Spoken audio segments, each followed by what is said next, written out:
इन पर सावधान रहना चाहिए, ये गलती नहीं होनी चाहिए। जैसे आप ठाकुर सेवक हैं, अपने घर में सेवा विराजमान किए हुए हैं। अब जैसे आपको ठाकुर जी के दर्शन के लिए जाना है, जहां तक ठाकुर जी के दर्शन करने के लिए जाना है, हो सके तो पादुका न पहने, नंगे पैर दर्शन करने जाए। यदि आप में ऐसी सामर्थ्य नहीं है किसी कारण से, तो सीढ़ियों में पादुका नहीं पहनना चाहिए। जहां से मंदिर की सीढ़ियां हैं, पादुका उतार कर माथा रखकर सीढ़ी में फिर चढ़ना चाहिए। खड़ाओं या पादुका पहन करके श्री विग्रह के दर्शन करने के लिए जाने में फिर अपराध लगता है। अरे अपने मालिक के दर्शन करने जा रहे हैं, स्वामी के दर्शन करने जा रहे हैं, प्रभु के दर्शन करने जा रहे हैं, तो अपनी कुटिया से और मंदिर तक नंगे पैर जाना चाहिए। ये भावना रखनी चाहिए। भरत जी जा रहे हैं प्रभु के दर्शन करने के लिए, अयोध्या से पैदल ही चले थे, तो सुकुमार चरणारविंद तो बड़े बड़े फफोके छाले पड़ गए थे। वशिष्ठ जी ने देखा, सबने मिलकर भरत जी से कहा पालकी पे बैठ जाइए। तो उन्होंने कहा हाँ, मेरे प्रभु यहां नंगे पैर चले हैं और मैं पालकी पे बैठ जाऊं? उचित तो यह है कि अपने प्रभु के दर्शन के लिए मैं जा रहा हूं, तो जहां जहां प्रभु के चरण पड़े वहां मेरा शीश पड़े, अर्थात सिर भर जाऊं। उचित मोरा सप्ते सेवक धर्म कठोरा, यहां मैं सर के बल चल के जाऊं पर असमर्थ हूं। तो आप कह रहे हैं पैर में छाले पड़ गए, आप सवारी में बैठ जाइए, ऐसा नहीं हो सकता।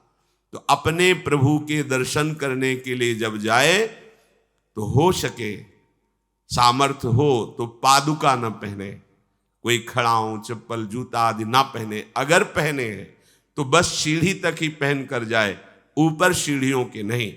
इतने सुकुमार मत बनो, ये आग में जलाया जाएगा शरीर, ये गाड़ दिया जाएगा शरीर, इससे ज्यादा प्यार ना करो। दूसरा, प्रभु के जो उत्सव हैं, कृष्ण जन्माष्टमी, राधा अष्टमी और भी जो भागवतिक उत्सव हैं, यदि आप अपने आराध्य देव का उत्सव नहीं मनाते हैं तो ये सेवा अपराध है, मनाना चाहिए। चार लोग मिल करके सुंदर फूलों से पत्रों से श्रृंगार करके प्रभु की जय घोष करनी चाहिए, प्रभु की कथा करनी चाहिए, आपस में बैठ करके भगवान के जन्म अवतार की, लीला अवतार की कथा कहे, नाम कीर्तन करे। अगर ऐसा नहीं करता तो ये अपराध है। तीसरा, प्रभु या गुरुदेव के सामने जाकर प्रणाम न करना, यह अपराध है। जय बार सामने जाए तय बार प्रणाम करें। अगर आप अस्वस्थ हैं, आपका शरीर काम नहीं कर रहा, तो हाथ जोड़कर सर झुका दीजिए, नहीं तो पंचांग या साष्टांग प्रणाम कीजिए। जय बार गुरुदेव से मिले, जय बार प्रभु के श्री विग्रह के सामने जाए, तय बार प्रणाम करें। अगर अपनी कुटिया में भी प्रभु विराजमान है तो जय बार उनके सामने, इससे दासत्व पुष्ट होता है, प्रभु की कृपा प्राप्त होती है, प्रणाम करें। चौथा, यदि आप अपवित्र हैं, शौच में गए हैं और वहां वैसे ही वस्त्र पहने हुए जिसमें आपने शौचालय में प्रवेश किया, शौच किया, उन्हीं वस्त्रों से अपवित्र दशा में प्रभु के सामने नहीं जाना चाहिए। इसीलिए हमारी बुद्धि मलिन हो जाती है, कोई सिद्धांत समझता ही नहीं है। जो शौचालय है उसमें उतने ही वस्त्र पहन कर जाएं जितने हम धो सकते हैं। अगर आपको बार बार शौच लग रही है तो आप कमर से जरूर स्नान करें, यहाँ से हाथ धो लीजिए, कुल्ला कीजिए, नाक आंख कान इन छिद्रों को पवित्र कीजिए और वही वस्त्र पहनिए, या उनका हो, नहीं तो जो अन्य वस्त्र हैं, आजकल तो सुविधा है, कोई बाहर तो जाना नहीं होता, वस्त्र उतार दीजिए, उतना पहनिए जितना धो सकते हैं। यदि आप ठाकुर सेवक हैं, भजन करने वाले हैं, ये पवित्रता नहीं रखेंगे तो जहां जो कुछ भी छुएंगे सब अपवित्र हो जाएगा, और अपवित्र बुद्धि भगवान में नहीं लगती, मलिनता छा जाती है। अब ये आज का जो नया समाज है, शास्त्र पवित्रता को जानता ही नहीं है तो स्वीकार क्या करेगा? और बिना पवित्र हुए हमारे विचार पवित्र नहीं होते। इसलिए कभी अपवित्र दशा में ठाकुर जी के सामने, श्री विग्रह के सामने जाना, सेवा सामग्रियों को छूना, ये अपराध माना गया है। प्रभु के सामने या गुरुदेव के सामने जाके ऐसे करना, एक हाथ से प्रणाम करना, ये सेवा अपराध माना गया है। दोनों हाथ भगवान ने दिए, दोनों को जोड़िए, दोनों को जोड़कर सर झुकाइए, इससे तुम्हें कृपा प्राप्त होती है प्रभु की। प्रभु की कृपा का क्या स्वरूप है? नाम में प्रेम होने लगे, जितेंद्रियता आने लगे, हृदय पवित्र होकर सबके सुख भावना में मगन होने लगे, ये प्रभु की कृपा। छठवां, जब हम प्रभु की परिक्रमा करते हैं तो परिक्रमा करते समय प्रभु के जब सामने आवे तो उनको प्रणाम करें। प्रणाम किया, फिर आगे। 4 परिक्रमा हमारे प्रियालाल की होती है। कभी सामने परिक्रमा नहीं करनी चाहिए, जैसे सामने खड़े ऐसे घूम जाते हैं सामने, नहीं, ऐसा नहीं। प्रभु के सामने ऐसे नहीं घूमना, वहीं खड़े खड़े घूम गए 4, ऐसा नहीं। प्रभु को दाहिने करके प्रदक्षिणा। अगर आप प्रभु को प्रणाम नहीं करते, परिक्रमा करते हुए या सामने घूमते, ये सेवा अपराध है। 7वां, प्रभु के सामने गए मंदिर में और आप पैर फैला के बैठे, सामने ऐसे पैर फैला लिए, ऐसे फैला के बैठे, ये अपराध है। अपने आराध्य देव के सामने, अपने गुरुदेव के सामने पैर फैला के नहीं बैठा जाता। यदि आपके पैरों में कोई दोष है तो उतनी देर ही रुकिए जितनी देर आप खड़े दर्शन कर सकते हैं। सामने से हट जाइए, सामने पैर नहीं होने चाहिए आपके। 8वां, प्रभु के श्री विग्रह के सामने दोनों घुटनों को ऊंचा करके अपने हाथों से लपेट कर बैठना, ऐसे ऐसे घुटने दोनों खड़े करके ऐसे जैसे बांध कर ऐसे ऐसे बैठना सेवा अपराध है। प्रभु के श्री विग्रह के सामने, अब जैसे मंदिर में गए, थके हैं आप, दीवार में उड़क करके ऐसे सो, यह अपराध है। प्रभु के श्री विग्रह के सामने उतनी देर ही टिको, बस जितनी देर आप सावधान है, नहीं बाहर निकल जाओ, एकांत सेवन करो। श्री विग्रह के सामने उतनी देर ही। दर्शन करने गए, केवल आपकी दृष्टि नख शिखलो अंग माधुरी, प्रभु की केवल दर्शन कर रहे, आंख बंद कर ली, ध्यान किए, फिर दर्शन, फिर ध्यान। जब मन देखा कि चंचल होने लगा, नेत्र झुकाए, प्रणाम किया, मंदिर से बाहर हो गए। किसी से वार्ता नहीं। प्रभु के श्री विग्रह के सामने उनके चरणामृत और प्रसाद को छोड़कर अन्य नहीं पाना। प्रसाद मिला तो पा गए, चरणामृत मिला तो पी लिए। इसके अलावा ऐसा नहीं कि अब जगह है, प्रभु हैं, चलो और कुछ नहीं। वहां कोई खाना पीना, कोई व्यसन, ये अपराध है। प्रभु के श्री विग्रह के सामने बैठकर बात करना और उसमें झूठ बोल देना, ये दोनों अपराध हैं। प्रभु के दर्शन करने के लिए जब जाइए तो बोलिए मत किसी से, और कैसे हो, क्या है, कुछ नहीं, शांत, राधा राधा राधा। भैया बात करनी तो बाहर मिलना, यहाँ दर्शन, आप भी दर्शन कीजिए और हट जाइए उससे। अगर कभी कोई अपना पूज्यजन, बड़ा जन है, हमसे बात कर रहा है, उसको कैसे कहें कि आप हट जाइए? तो जितनी बात हो भागवतिक हो और सत्य हो, क्योंकि वहां सत्य साक्षी देने की नहीं, प्रभु विराजमान है। वहां का झूठ तुम्हारे पुण्यों को नष्ट कर देगा।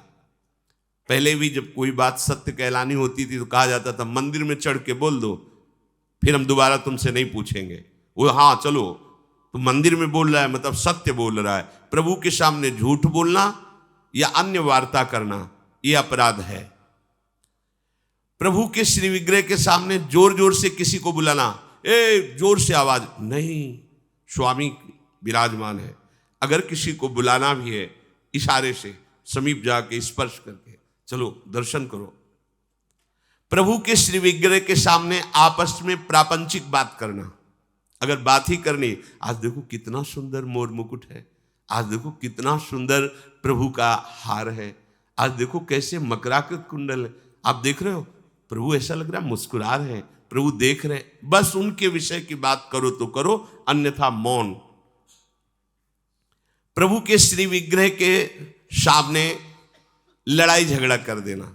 अगर आप बिहारी जी के सामने, राधा वल्लभ जी के सामने, राधा रमण जी के सामने कोई आपको धक्का दे रहा है, कोई आपको कटु व्यवहार कर रहा है, आप चुप रहिए, आपको प्रतिकार नहीं करना। मालिक हैं, वो देख रहे हैं, बिल्कुल शांत रहिए। बहुत बड़ा हिसाब हो जाएगा आपका, जन्म जन्मांतरों के अशुभों का नाश हो जाएगा। और अगर लौट कर आपने गाली दे दी और थप्पड़ मार दिया तो ये कलह आपके पुण्यों का नाश कर देगी। बहुत सावधानी से भगवत दर्शन किए जाते हैं। प्रभु के श्री विग्रह के सामने किसी को किसी भी प्रकार से पीड़ा देने की भावना कर लेना, भावना भी नहीं करनी पीड़ा देने की। प्रगट में देने की तो बात जाने दो, नहीं नहीं, प्रभु मानो आपने को कोई पीड़ा पहुंचा है तो प्रभु आप सर्व सामर्थ्यशाली, इसकी बुद्धि शुद्ध कर दो, इसका मंगल हो जाए। तो उसकी शुद्ध होगी कि नहीं, उसका मंगल होगा कि नहीं, प्रभु जाने। आपका मंगल हो जाएगा, आपकी बुद्धि शुद्ध हो जाएगी। प्रभु के श्री विग्रह के सामने किसी को आशीर्वाद देना। आप प्रभु के दर्शन करने गए, कोई आपको प्रणाम कर रहा, खुश रहो, जय हो जय, नहीं, देखना भी नहीं उधर, सीधे प्रभु की तरफ देखो। वहां कोई भी कहीं भी किसी को भी प्रणाम करे, प्रणाम प्रभु को हो रही है। आप बिल्कुल ये मानकर कि मेरे को प्रणाम कर रहा है उसको आशीर्वाद, बिल्कुल नहीं, प्रभु की तरफ केवल देखें। अगर किसी को ऐसे तो वो अपराध बनता है। प्रभु के श्री विग्रह के सामने किसी को गाली देना, निष्ठुर वचन बोलना, यह अपराध है। प्रभु के श्री विग्रह के सामने कंबल से शरीर ढक करके वहां बैठना, ऐसा। ये जो हमारा भजन करते हुए, सेवा करते हुए मन कठोर होता है, प्रेम में नहीं डूबता है, हमसे गलतियां होती रहती हैं। प्रभु के श्री विग्रह के सामने बैठ करके दूसरे की निंदा कर देना, ऐसा होता है। जैसे श्री जी के सामने बारंडा है, से जहाँ समाज होती, वहाँ बैठे हैं, अब घंटों बैठे हैं, अब आपस में चर्चा कर रहे हैं, अमुक की, ये अपराध है। एक की प्रशंसा, एक की निंदा, और प्रभु सामने बैठे हैं। बिल्कुल वहाँ बैठना है तो मंत्र जप करो, नाम जप करो, या पद गान करो जिनमें उनकी लीलाओं का गायन किया गया है। प्रभु के श्री विग्रह के सामने किसी को हाथ जोड़कर उसकी बड़ाई करना नहीं, प्रभु के सामने नहीं। कि आपने तो बड़ी कृपा की, उस दिन वहां मिले, ऐसा कुछ नहीं। ये सावधानी रखनी है तो सावधान रहना चाहिए। प्रभु के श्री विग्रह के सामने हंसी मजाक, अश्लील शब्दों का उच्चारण करना, एक दूसरे से हंसी मजाक कर रहे हैं, सेल्फी ले रहे हैं, ये सब नाटकबाजी नहीं तो आए हो धाम में कृपा प्राप्त करने के लिए और बन जाएगा अपराध। प्रभु के श्री विग्रह के सामने अधोवायु आदि का त्याग करना, ऐसा कुछ है, एक झलक लीजिए, बाहर जाइए, वहां मर्यादा है। ये कोई ऐसा नहीं कि मनोरंजन का स्थान हो, इन्हीं की कृपा से हमारा जीवन सत मार्ग में चलता है। वो आपसे सच्ची कहते हैं, ये हमारे प्रभु राधा वल्लभ लाल जी, बांके बिहारी लाल जी, राधा रमण लाल जी, ये मूर्तिकार की रचना नहीं, साक्षात प्रिया प्रीतम है। हमारी भावना नहीं बन पा रही, इसीलिए है, नहीं तो इनके इशारे होते हैं, ये मुस्कुराते हैं, और जो आप बात करोगे उसका उत्तर आपको मिल जाएगा, आपके ही हृदय में बैठकर उत्तर दे देंगे।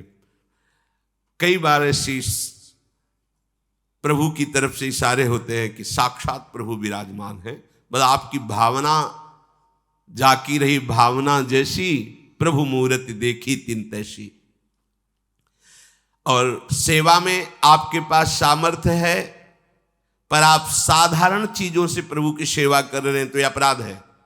जैसे एक दिन कहा था कि ठाकुर जी के सामने तो चिरौरी रखवा दी, और आप पूरा परिवार पकौड़ी हलवा से बाल भोग कर रहे, ये अपराध है। ऐसा नहीं। यदि आपके पास नहीं है तो बाजरे की आधी रोटी से ठाकुर जी प्रकट हो गए धन्ना जी के यहाँ।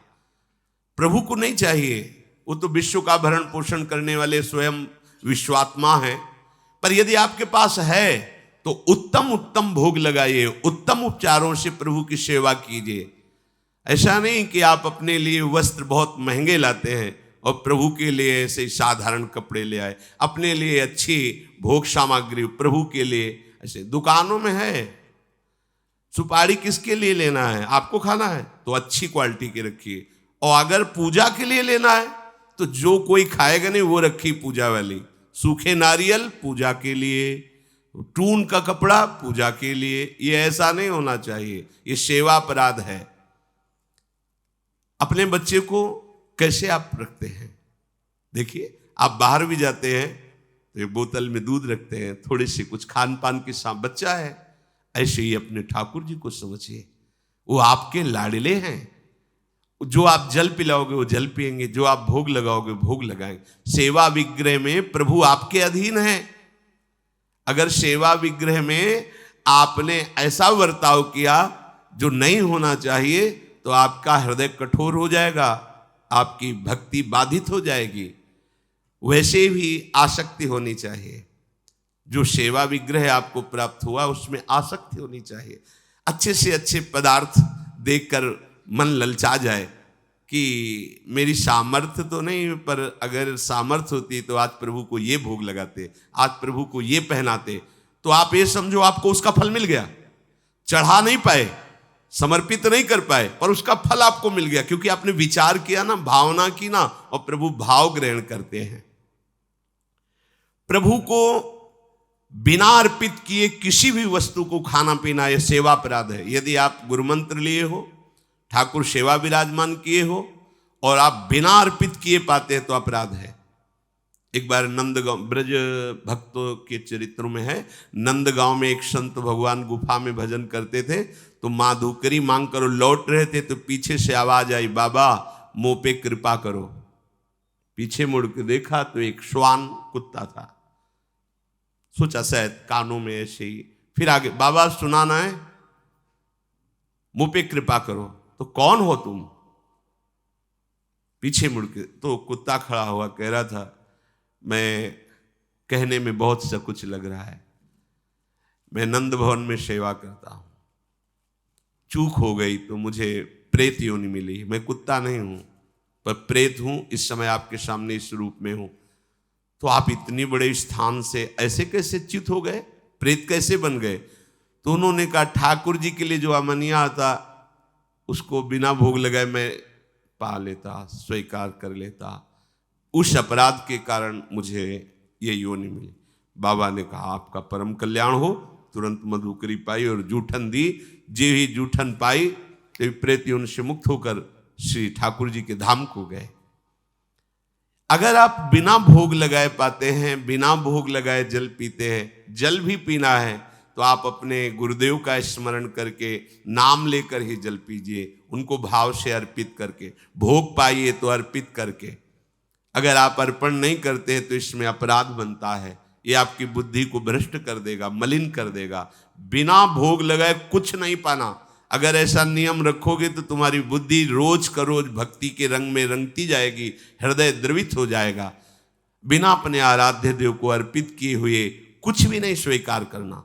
अगर हमें वस्त्र भी पहनना है तो पहले प्रभु को अर्पित करना है।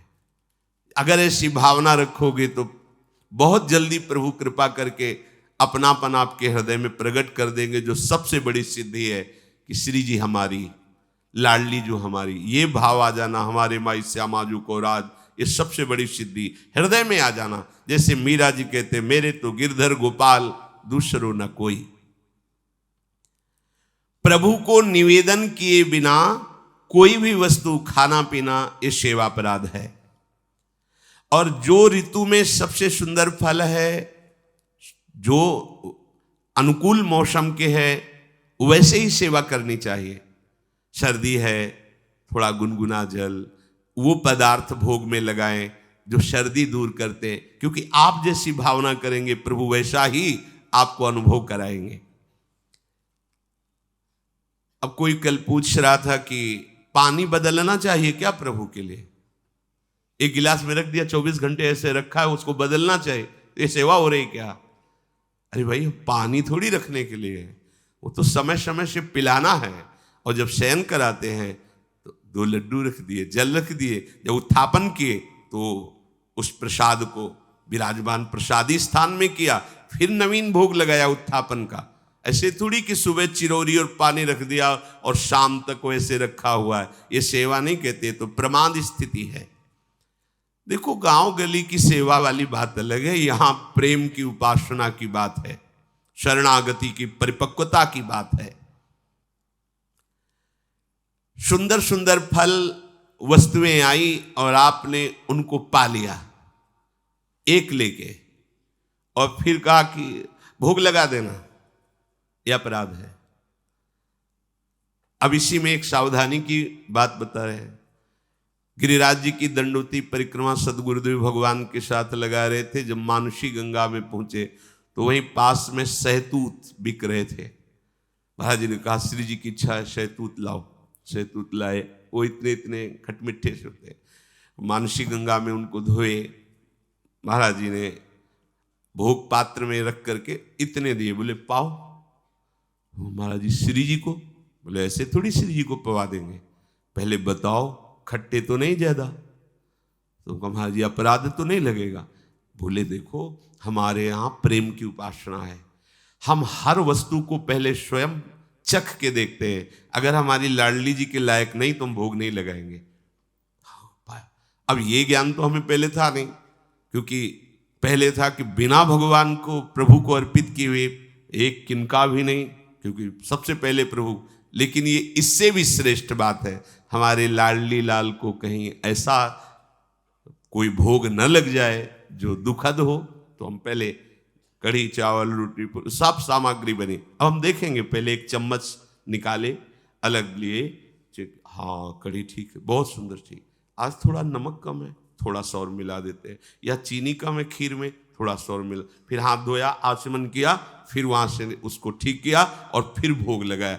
ये प्रेम की उपासना की। यहां जो बात कह रहे कि अच्छे अच्छे फल लेके उठाए खा लिए, हाँ अपने स्वाद बुद्धि से, अपने उदर पर पोषण के लिए यदि आपने ले लिया है, तो अब आपने कोई भोग सामग्री, लड्डू या पेड़ा रखे हुए हैं श्री जी के लिए, रोज भोग लगता है, और डिब्बा को खोला है, प्यास लगी है, एक पेड़ा लिया, पानी लिया, और वो अमनिया नहीं रह गया।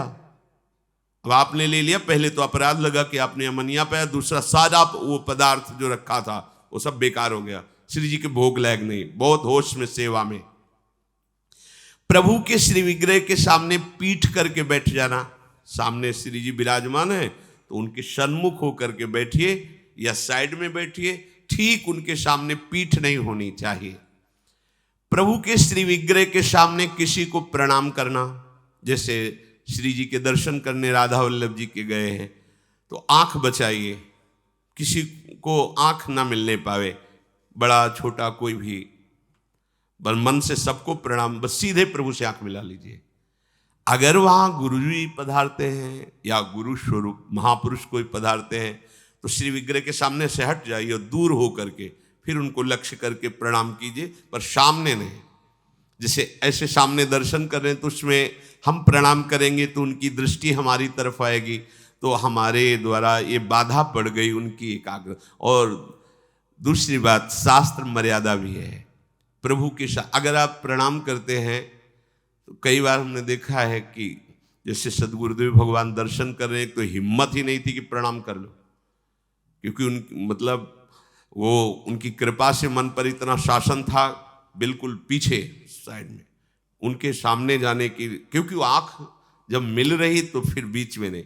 जैसे कभी अचानक ऐसा प्रणाम मुद्रा में हुए तो बाहर निकल के कह दिया कि श्री जी के इस दरवाजे से लेकर उस दरवाजे के बीच में कभी भी ये व्यवहार वृत्ति नहीं होनी चाहिए, ये प्रणाम नमस्कार, ये बातचीत लेना देना बिल्कुल नहीं, चाहे हम हो या कोई हो। तो अब उनका आदेश, तो ऐसे नेत्र से प्रणाम किया अपने दर्शन। श्री जी के सामने, श्री विग्रह के सामने किसी को प्रणाम ना करना, श्री जी के सामने प्रणाम ना करवाना और प्रणाम ना करना, केवल श्री जी को प्रणाम करना। हाँ गुरुदेव हैं तो उनको मानसिक प्रणाम कर, लेकिन उनसे भी प्रार्थना करना, बातचीत करना, कोई सलाह लेना या कोई चर्चा करना निषेध किया जा रहा है। कुशल प्रश्न, उनका स्तवन आदि, क्योंकि उनको विघ्न पड़ेगा। हमारी श्री जी में गुरुदेव में अंतर नहीं, लेकिन इस समय गुरुदेव की दृष्टि श्री जी में है। अगर हम जरा भी बातचीत की, प्रणाम कर रहे तो उनकी चित्तवृत्ति, उनकी दृष्टि हमारी तरफ आएगी, ये हमारे द्वारा अपराध बन गया। हम उनको सुख प्रदान करने के लिए हम छुप जाएं, क्यों हमें देखे भी ना और वो श्री जी को देखे। अपने मुख से अपनी प्रशंसा करना ये सेवापराध के अंतर्गत है। सेवक को कभी स्वामी के सिवा किसी की प्रशंसा नहीं करनी चाहिए, ना अपनी ना पराये की, केवल अपने आराध्य देव की बात। किसी की भी निंदा करना बिल्कुल नहीं, ये तो घोर अपराध वृत्ति है। पर निंदा के किए ते आवत नहीं कछुआत, मूर्ख पर्वत पाप को ले चल अपने साथ। अगर हम किसी की निंदा कर रहे हैं तो उसके सारे पाप हमारे पास आ रहे हैं, ये आप सच्ची समझ लीजिए। बिना पाप कर्म किए पाप का बोझा आपके माथे पे लद जाएगा यदि आप किसी की भी निंदा करते। काहे को इतना बड़ा घाटा करते? तो निंदा तो नहीं करते पर सुन लेते हैं, कोई कहता तो दोनों का एक ही फल है, कथन श्रवण का एक ही फल है। जैसे एक पाप आचरण कर रहा है और एक पापाचरण की प्रेरणा दी है, जाओ ऐसा कर लो, और एक कहां जा रहे हो, ऐसा करने जा रहे हो, हाँ ठीक है करो, तीनों को बराबर दंड मिलेगा। कर्ता, प्रेरक, अनुमोदन। अनुमोदन हाँ हाँ ठीक है, प्रेरक हाँ ऐसा कर दो, और वो जो कर्ता चाहे शुभ कर्म हो तीनों को बराबर फल मिलेगा।